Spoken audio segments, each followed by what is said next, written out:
For 21 straight days, the world had tasted like ash. It was in my coffee, in my sandwiches, in the back of my throat every time I woke up from a 4-hour nap on a cot that smelled of mildew and desperation. The soundtrack to my life was the constant percussive whump-whump-whump of helicopter rotors and the crackle of a radio spitting out bad news. For 3 weeks, I was Alex Sterling, State Disaster Commander for the Ashwood Creek Fire, a sprawling beast of a blaze that had eaten 50 acres of prime timberland and threatened to swallow 3 towns whole. My biggest decision on any given day was whether to divert aerial tanker 7 or 8 to the western flank, a choice that could mean the difference between a family having a home to return to or a foundation full of charcoal. Now, the only sound was the gentle hum of my SUV's tires on smooth asphalt and the soft crooning of a forgotten classic rock station on the radio. The air tasted of nothing, which was the most delicious flavor I could imagine. My most complex choice for the next 48 hours, I hoped, would be between pepperoni and sausage for the frozen pizza I planned to incinerate in my oven. And I was so ready for that kind of high-stakes pressure. I'd bought the house in Serenity Springs 6 months ago. The name alone should have been a red flag. Places named Serenity Springs or Pleasant Valley are usually anything but. They're battlegrounds of passive aggression, where the weapons are lawn clippings and meticulously worded notes. I'd bought it for the quiet, the cookie-cutter normalcy that was the perfect antidote to my chaotic professional life. I'd skimmed the HOA Biblea 3-ring binder thick enough to stop a small-caliber bulletin signed on the dotted line, blissfully ignorant. I vaguely remembered a welcome basket from the HOA president, a woman named Brenda, which had included a bottle of questionable Chardonnay and a laminated list of common neighborhood infractions, complete with photographic examples. Another red flag I'd cheerfully ignored. I turned onto my street, a perfect suburban lane lined with identical mailboxes and suspiciously green lawns. A wave of profound relief washed over me. Home. My sanctuary. My decompression chamber. I flicked my turn signal on, ready to glide into my driveway and hit the garage door opener, the sacred button that officially sealed me off from the rest of the world. But I couldn't. I stopped the car in the middle of the street, blinking. It wasn't that there was a car in my way. It was a garden display. A barricade. An art installation of pure, unadulterated spite. My entire driveway, from the sidewalk to the garage door, was completely blocked. Someone and I had a sinking feeling, I knew, who had meticulously arranged a small army of potted petunias, their pink and purple faces beaming up at me mockingly. Flanking them were at least a dozen plastic lawn flamingos, their spindly legs stuck into the seams of my concrete. And right in the center, a place of high honor, sat the king of this tacky domain, a life-sized, grotesquely cheerful garden gnome. He was plump, bearded, and sported a red conical hat. He was giving me a jaunty thumbs up, his painted-on smile a mask of pure evil. For a full minute, I just sat there, the classic rock station singing about taking it easy. The juxtaposition of the song and the sheer, calculated absurdity of the scene in front of me nearly broke my brain. I'd stared down walls of fire that were 200 feet high. I'd coordinated evacuations for entire counties. Nothing in my extensive FEMA training, my years of experience, or my darkest, stress-fueled nightmares had prepared me for this. Taped to the gnome's ceramic chest was a piece of paper, and because of course it was laminated. I killed the engine, got out of the car, and walked towards the gnome like a soldier approaching an unexploded bomb. The note was printed on neon pink paper, using a font that looked like a 13-year-old girl's diary, all bubbly loops and hearts over the eyes. It read, "Hi, neighbor. Welcome to the Serenity Springs Community Beautification and Driveway Greening Initiative. Your property has been chosen as the exciting pilot program for this mandatory new project. It adds so much vibrancy and curb appeal, don't you think? Please note that this is an official HOA-sanctioned horticultural display. Any attempt to move or alter the display will result in significant daily fines, as per the new Addendum 17B, passed last Tuesday. Have a serene day, Brenda, your HOA president." I read it twice, then a third time, certain I was having a stroke, or perhaps I'd inhaled too much smoke and was now hallucinating. Driveway greening initiative? Mandatory? My eyes scanned the street, and there she was, Brenda, across the way, watering a bed of prize-winning roses that were so perfect they looked fake. She was a woman in her 50s with a helmet of blonde hair that looked like it could deflect small arms fire, and she wore a pastel-colored tracksuit that probably cost more than my first car. She looked up and gave me a smile so bright and toothy it felt like a threat. I took a deep, calming breath, the kind they teach you in stress management courses. It didn't work. I walked across the street, the laminated note clutched in my hand. "Brenda," I began, keeping my voice as level as possible. "Hi, Alex Sterling, from number 12. "Oh, Alex, welcome back," she chirped, turning off her hose. Her smile didn't falter, but her eyes were like a shark's black, lifeless, and constantly assessing for weakness. "We're so thrilled you get to see the greening initiative firsthand. Isn't it just wonderful?" "It's certainly something," I said, holding up the note. "Listen, I appreciate the effort here, but I just got back from a 3-week deployment fighting the Ashwood Creek fire, and I'm exhausted. I really need to park my car in my garage." "The Ashwood Creek fire. Oh, how dreadful," she said with all the sincerity of a telemarketer. "We saw it on the news. All that smoke, it's just terrible for property values." She patted my arm. "Well, this should cheer you up. It adds so much vibrancy. As per Section 14, subsection C, paragraph 2 of the HOA guidelines, all properties must contribute to the aesthetic harmony of the neighborhood." My brain, which was already running on fumes, tried to process her statement. The section that says you can turn my driveway into a Home Depot clearance aisle? I must have missed that in the binder. Brenda's smile tightened by a millimeter, the only sign of irritation. "It's a new addendum, 17B. It was approved at the emergency meeting last Tuesday. You really should check your email more often, Alex. We're all a team here in Serenity Springs. We all have to do our part." "My part," I repeated slowly, "is letting you commandeer my private property for a Petunia-based art project?" "It's a pilot program," she corrected, her voice dripping with condescension. "And your driveway gets the best afternoon sun. It was the logical choice. Now, if you'll excuse me, my begonias are looking a bit thirsty." She turned her back on me, picked up her hose, and resumed her watering, humming a cheerful, tuneless melody. The conversation was over. She had declared it so. I was dismissed. I stood there on her perfect lawn, a decorated disaster manager, a man who commanded fleets of aircraft and armies of firefighters, utterly defeated by a woman in a powder blue tracksuit. I looked back at my house. The gnome was still there, its painted smile and smug thumbs up seeming to grow larger, more mocking, with every passing second. I got back in my SUV, parked it 2 blocks down where I found a free spot, and began the long, slow trudge home, carrying my heavy gear bag. The weight of a new, entirely unexpected kind of disaster was settling on my shoulders.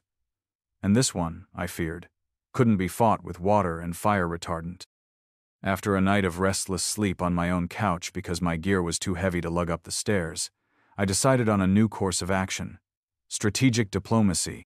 I'd handled hostage negotiations with uncooperative county commissioners and mediated turf wars between the Forest Service and CAL FIRE. Surely, I could reason with a group of suburban homeowners.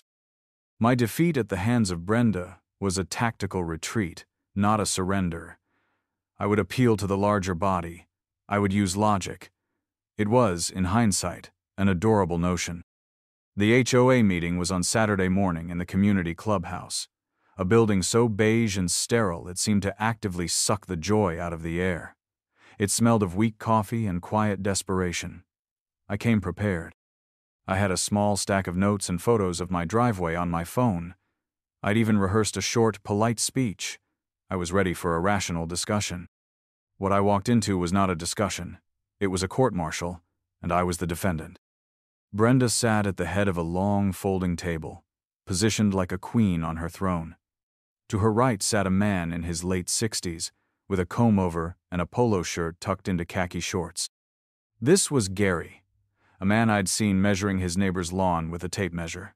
I'd later learn his unofficial role was Minister of Compliance, and he policed the recycling bins with the zeal of a Stasi agent. To her left was Sharon, A woman who looked permanently startled and communicated almost exclusively through a series of sharp, disapproving gasps. They were Brenda's cabinet, her loyal enforcers. A handful of other residents were scattered around the room, looking either bored, terrified, or both. Brenda called the meeting to order with a rap of her knuckles on the table. After 20 minutes of droning on about approved mailbox colors and the unacceptable height of someone's pampas grass, she finally said, "And now for new business. Alex Sterling from number 12 has some concerns about our award-winning new greening initiative." All eyes turned to me. I stood up, cleared my throat, and began my calm, logical presentation. "Good morning, everyone," I started. "I just want to talk about the pilot program currently installed on my driveway. While I appreciate the spirit of community beautification, blocking a resident's primary access to their property presents some significant issues." I laid out my points one by one. I talked about the simple inconvenience of not being able to park at my own home. I talked about the security risk of leaving my vehicle on the street. I moved on to the big one. And most importantly, I said, in the event of a medical emergency, first responders wouldn't be able to get a gurney or vital equipment to my front door. It's a serious safety and access issue. I looked around, expecting nods of agreement, perhaps a glimmer of understanding. I got nothing. Brenda smiled that venomous smile. "Oh, Alex, don't be so negative," she cooed, as if I'd just suggested sacrificing puppies to the sun god. "Think of the positive impact. The vibrant colors are emotionally uplifting." Sharon was just saying how the petunias have lowered her blood pressure.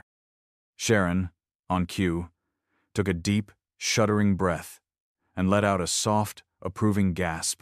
"Ha!" Gary chimed in, his voice raspy. "And we have to think about the Neighborhood of the Year competition. Pleasant Valley won it last year because of their synchronized holiday lighting. Our greening initiative is our ticket to the top. Are you saying you don't want us to win, Alex? Are you against community excellence?" My carefully constructed arguments were being twisted into accusations of me being a joyless anti-community saboteur. "I'm not against the community," I said, my patience starting to fray. "I'm against having my driveway turned into a public park. It's my property." "Oh, but that's where you're wrong," Brenda said, leaning forward. "When you buy in Serenity Springs, you buy into Serenity Springs. We are a collective. Your driveway's curb appeal is a reflection on all of us." It went on like this for another 10 minutes. Every rational point I made was met with a wall of nonsensical feel-good babble. It was like arguing with a cult. Finally, Brenda held up a hand. "Well, I think we've heard enough of this negativity. All in favor of upholding the greening initiative and continuing with the pilot program?" Brenda's hand shot up. Gary's hand shot up. Sharon gasped and her hand shot up. No one else moved. "The motion passes," Brenda declared cheerfully. "Thank you for your input, Alex. We value your perspective." I stood there, stunned. It was a sham. A kangaroo court. I had lost. Again. I walked out of that beige room into the bright sunlight, the weak coffee bitter in my mouth. Diplomacy had failed spectacularly. It was time to escalate. Back home, staring out my window at the gnome who seemed to be laughing at me, I did what any citizen at the end of their rope does. I called the cops. I used the non-emergency number, of course. I'm not an animal. I carefully explained the situation as a civil dispute, a neighbor blocking access to my property. Half an hour later, a squad car pulled up. 2 officers got out. The first was young, with a fresh haircut and an earnest expression that screamed rookie. This was Officer Miller. The second was older, probably in his 50s, with a magnificent salt and pepper mustache and eyes that held the weary amusement of a man who had seen every form of human stupidity the suburbs could offer. This was Officer Russo. I met them on the sidewalk and explained the situation, trying to sound as sane and reasonable as possible. Officer Miller listened intently, nodding and taking notes on a small pad. Officer Russo just stood with his arms crossed, stroking his mustache as he surveyed the floral barricade. Naturally, the sight of a police car brought Brenda scurrying across the street, a performance of high dudgeon already prepared. "Oh, thank goodness you're here, officers," she exclaimed, one hand on her chest. "This man," she pointed at me, "has been so aggressive and threatening. I was just trying to beautify our community, and he's been nothing but hostile." Officer Miller turned to me, his face all serious business. "Sir, did you threaten Miss President here?" "I asked her to move the flamingos so I could park my car," I said, my voice flat. "That's the full extent of my aggression. The only thing I've threatened is her sense of absolute authority." Officer Russo let out a small noise, somewhere between a cough and a chuckle, which he quickly disguised by clearing his throat.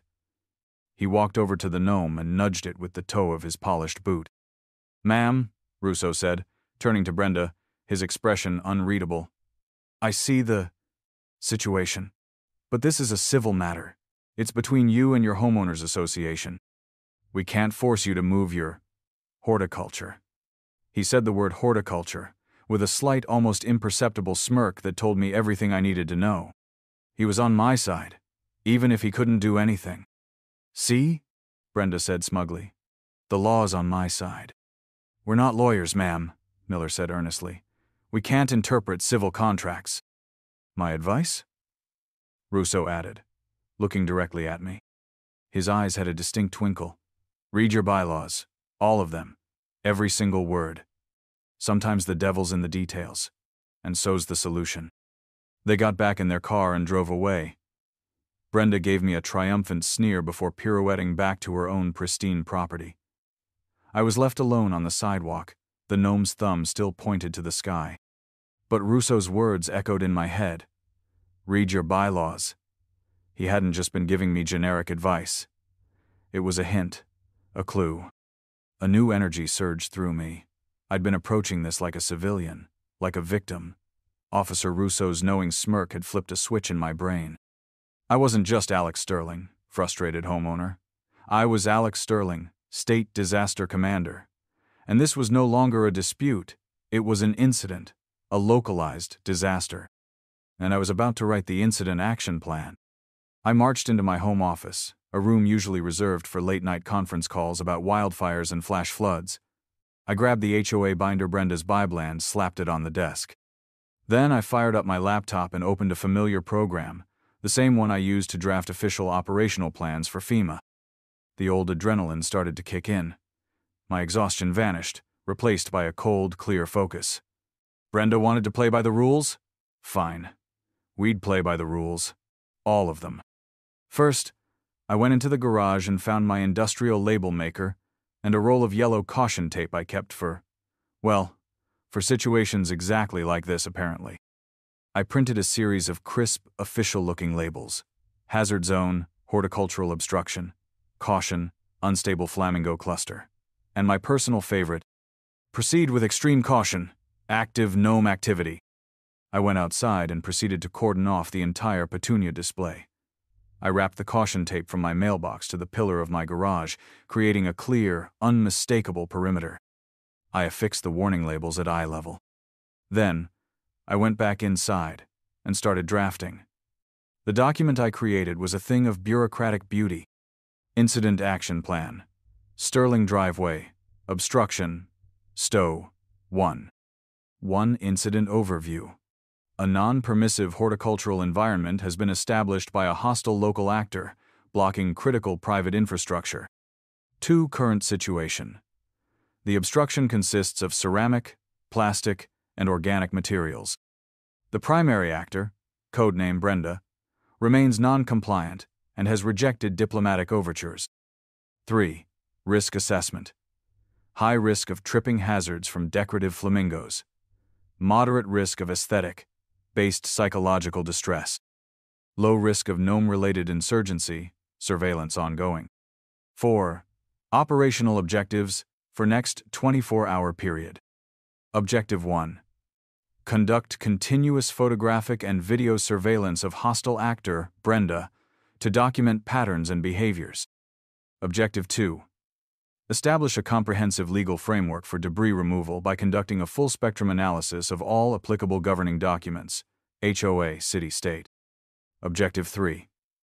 Maintain scene security and prevent unauthorized entry into the hazard zone. I laminated the cover page, walked outside, and taped it squarely in the center of my garage door. The effect was immediate. My neighbors, who had been trying to pretend nothing was happening, started to notice. I saw curtains twitching. A guy walking his dog stopped and stared for a full 5 minutes. Then came Brenda. She must have had a sixth sense for perceived slights. She stormed out of her house, her face a mask of thunder. "What is the meaning of this?" she screeched, pointing a trembling finger at the caution tape. "This is an unauthorized display. This tape is not in compliance with approved color schemes." I calmly picked up my clipboard, on which I had printed the IAP, and made a note. "Just following protocol, Brenda," I said, not looking up. "This is now a designated incident site. For safety and liability reasons, I have to secure the perimeter and document everything for the after-action report. Can't be too careful, you know." Brenda stood there, sputtering. She was a master of wielding petty rules, but she was utterly, completely unprepared for this level of organized, weaponized bureaucracy. She had no rule in her binder for dealing with a neighbor who declared his own driveway a disaster area. For the first time in days, I felt a genuine, unforced smile spread across my face. I was taking her rule book and beating her over the head with it. The tide, I suspected, was beginning to turn. The incident action plan was a good start. It had thrown Brenda off her game and provided some much-needed entertainment for the rest of the neighborhood, but it was a defensive maneuver. Caution tape and clipboards weren't going to clear my driveway. To win, I needed to go on the offensive. It was time to activate a pre-existing contingency plan. For months, I'd been planning to rip up my boring concrete driveway and replace it with nice, interlocking paving stones. It was one of those someday projects. Thanks to Brenda's greening initiative, someday was now Thursday. It was time to call in the heavy equipment. I looked up the number for a company whose trucks I'd seen all over the area. They were big, loud, and looked like they meant business. The company name was written in bold, no-nonsense letters, Big Sal's Paving Stonework. I had a feeling Big Sal was just the man I needed. A gruff voice answered on the second ring. "Sal's Paving? Wataya need?" "Hi, Sal.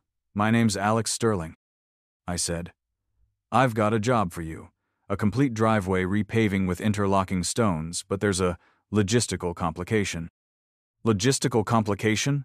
Sal grunted. "What's that mean? Got a sinkhole?" "Worse," I said, leaning into the professional jargon that was becoming my primary weapon. "We have an entrenched, non-compliant civilian presence obstructing the designated work site." There was a long pause on the other end of the line. I thought maybe I'd lost him.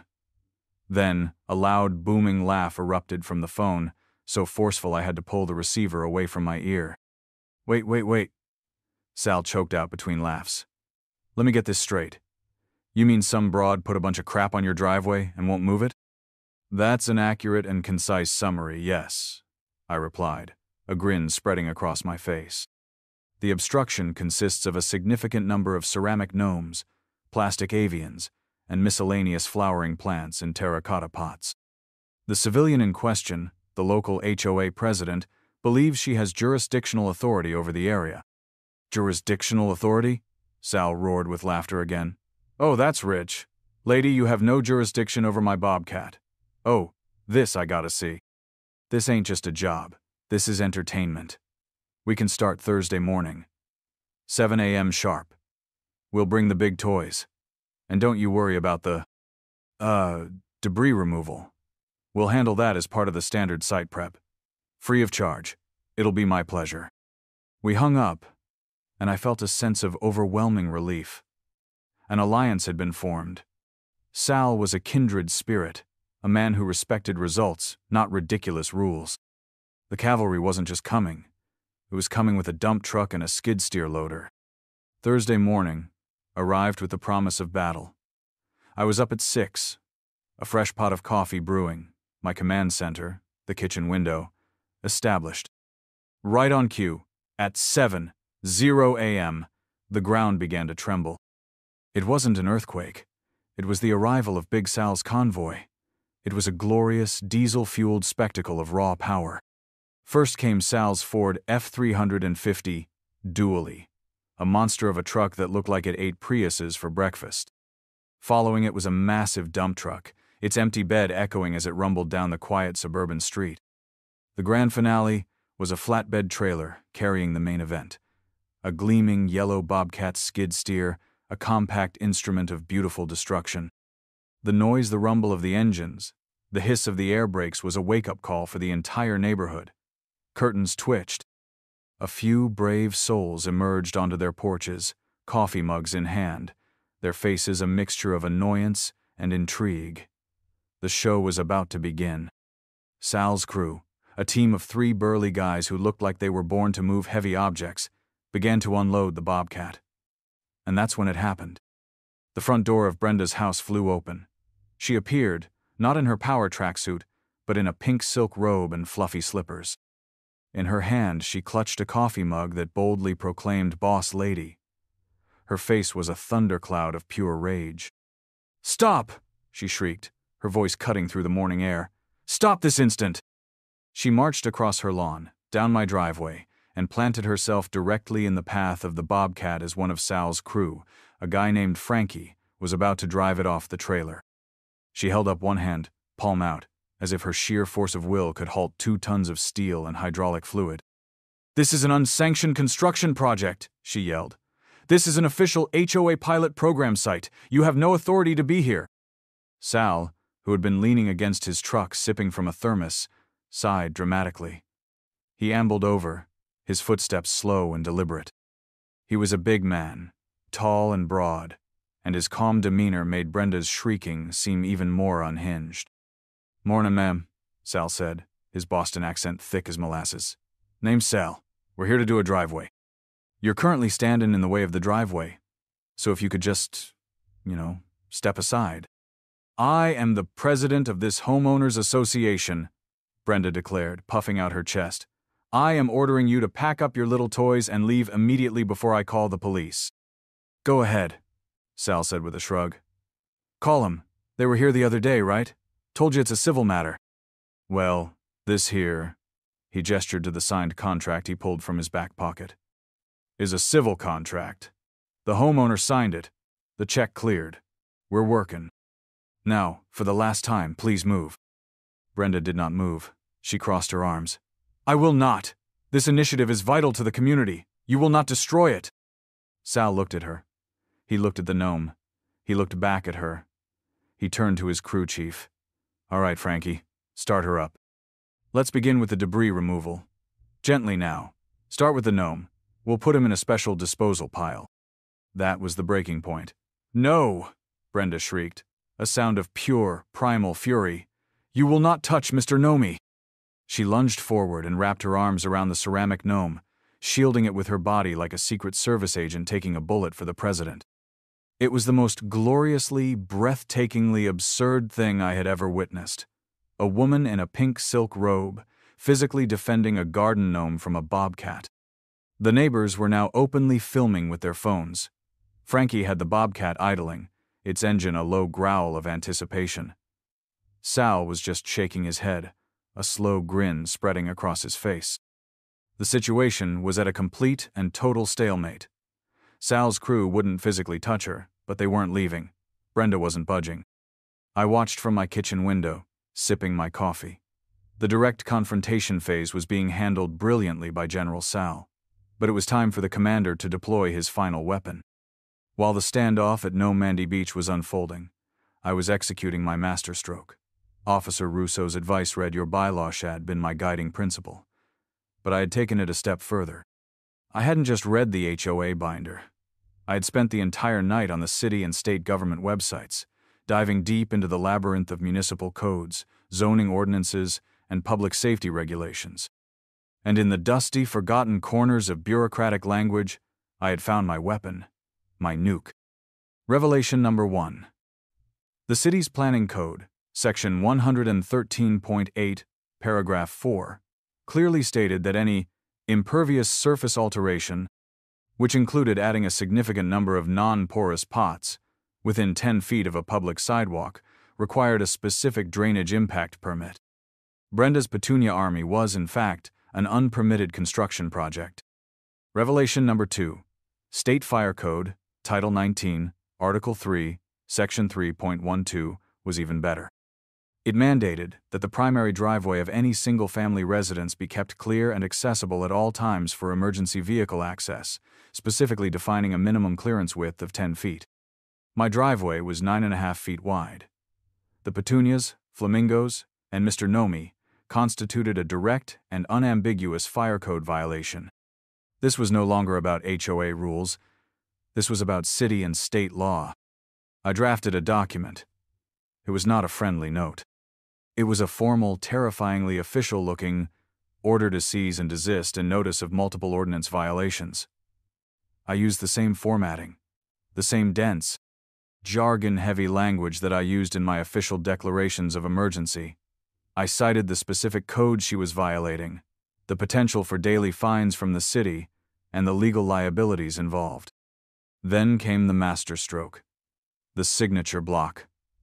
I typed my name, and under it, my actual, legitimate title. No lies, no exaggeration, just the simple, devastating truth.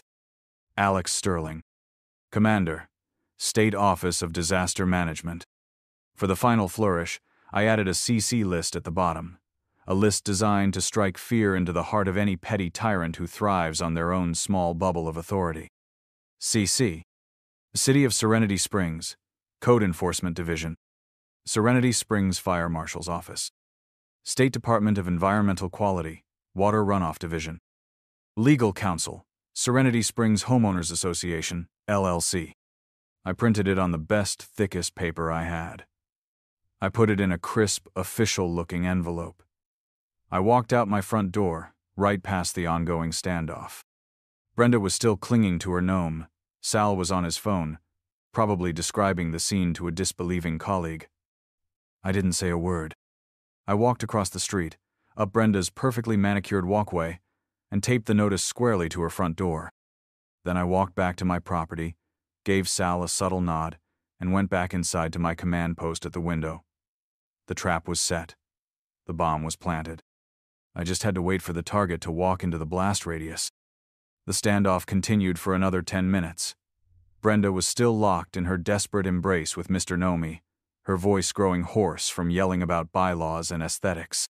Sal, having finished his phone call, was now directing his crew to methodically unload their tools, making as much noise as humanly possible. It was a war of attrition. Then, one of the neighbors who had been filming a woman I recognized from the disastrous HOA meeting lowered her phone and pointed towards Brenda's house. Brenda?"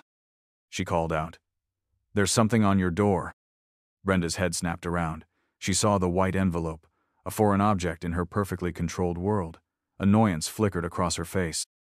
She barked at Sal's crew, "Don't you touch anything," before letting go of her ceramic hostage and storming across the street.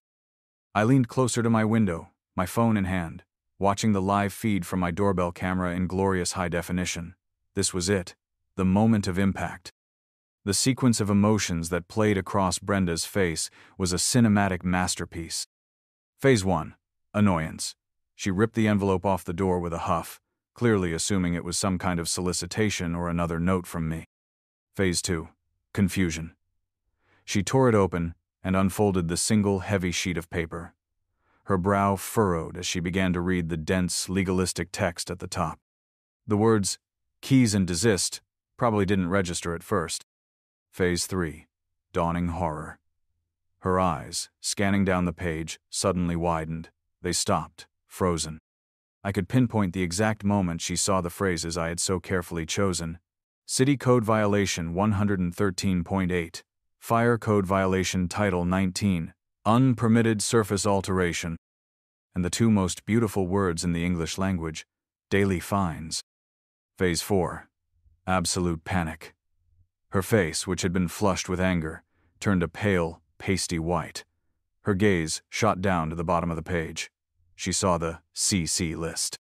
City Code Enforcement, the Fire Marshal, State Environmental Quality, her own HOA's lawyer. Her mouth fell open, and then her eyes found the signature. She saw my name, and under it, She saw the title that turned me from a difficult neighbor into an arm of the state government itself. Commander, State Office of Disaster Management. The boss lady facade didn't just crack, it vaporized. The whole construct of her authority, built on a flimsy foundation of neighborhood rules and intimidation, was instantly obliterated by the threat of real laws, real fines, and real government agencies far more powerful than her little HOA. She looked up from the paper, her eyes wild with panic, and stared across the street directly at me, standing in my window. I didn't smile. I didn't gloat. I just gave her a slow, calm, neutral nod. It was the kind of nod that says, "Yes, this is happening." That single nod broke her. She looked at Sal's crew, who had all paused their work to watch the drama unfold. She looked at her neighbors, who were all staring, their phones still recording her humiliation. The public shaming, combined with the raw fear of legal and financial ruin, was too much. She let out a sound, a high-pitched, strangled squeak spun around, and fled into her house, slamming the door behind her. For a moment there was silence. Then, one of the neighbors started to clap. Less than 5 minutes later, the garage door of Brenda's house rumbled open. Brenda and a man I'd never seen before, a meek, balding man who had to be her husband, emerged. He looked terrified. Without a word, they began to dismantle the greening initiative. They worked with a frantic, clumsy haste, grabbing potted petunias and scurrying back and forth across the street, piling them onto their own lawn. They snatched up the flamingos. And finally, together, they hoisted the heavy form of Mr. Nomi and performed a walk of shame, carrying him off my property for good. My driveway was clear. Sal watched the whole retreat, a look of profound respect on his face. He sauntered over to my porch as I came outside. "State Disaster Commander, huh?" he said, nodding towards Brenda's house, where the last flamingo was being hidden behind a bush. "You kinda buried the lead on that one, pal." "I believe in a phased and proportionate response, Sal," I said, a wide grin finally breaking free. "You never deploy all your assets at once. You save your biggest weapon for when it'll have the maximum strategic impact." Sal slapped me on the back, his laugh echoing down the now peaceful street. "I like your style, Commander. I like it a lot. All right, boys." He bellowed to his crew. "Our AO is clear of hostiles. Let's make this man a driveway he can actually use." The next 2 days were a blur of satisfying, productive noise. The roar of the jackhammer breaking up the old concrete was music to my ears. The sight of the bobcat scooping up the debris and dumping it into the truck was a balm for my soul. Sal's crew worked like a well-oiled machine, a perfect symphony of competence and raw power. They were the absolute antithesis of the dysfunctional, passive-aggressive world of the HOA. As they leveled the ground and began to lay the handsome charcoal-gray paving stones, it felt like they weren't just building a new driveway, but restoring order to the universe. The story ends a week later. The driveway is a masterpiece. Sal's crew outdid themselves. The stones are perfectly level, the lines are clean, and the whole thing subtly screams, "Don't even think about putting a gnome here." It's evening. The sun is setting, casting a warm golden glow over Serenity Springs. I'm sitting in a comfortable lawn chair on my pristine new driveway, a bottle of cold craft beer sweating in my hand. There's a second chair next to me, occupied by Big Sal. He'd stopped by to inspect the final settlement of the base layer, which was his excuse to come have a beer and gloat with me. The neighborhood is quiet. Word had spread like wildfire. Brenda had officially resigned as HOA president via a tearful, typo-riddled email citing personal health reasons. The greening initiative was not just dead. Its memory had been scrubbed from the record. Gary was seen quietly removing an unauthorized decorative rock from his own flower bed. The balance of power had been completely reset. "You know," Sal said, taking a swig of his beer, "in 25 years of this business, I've seen some crazy stuff. Fights over property lines, guys trying to pay me with a used jet ski. But I have never, ever seen a woman hug a gnome to protect it from a bobcat. That was one for the ages." "Some battles are bigger than others, Sal," I said with a smile. "So, what's next for you, Commander?" he asked. "Gonna run for the new HOA president? Whip this place into shape?"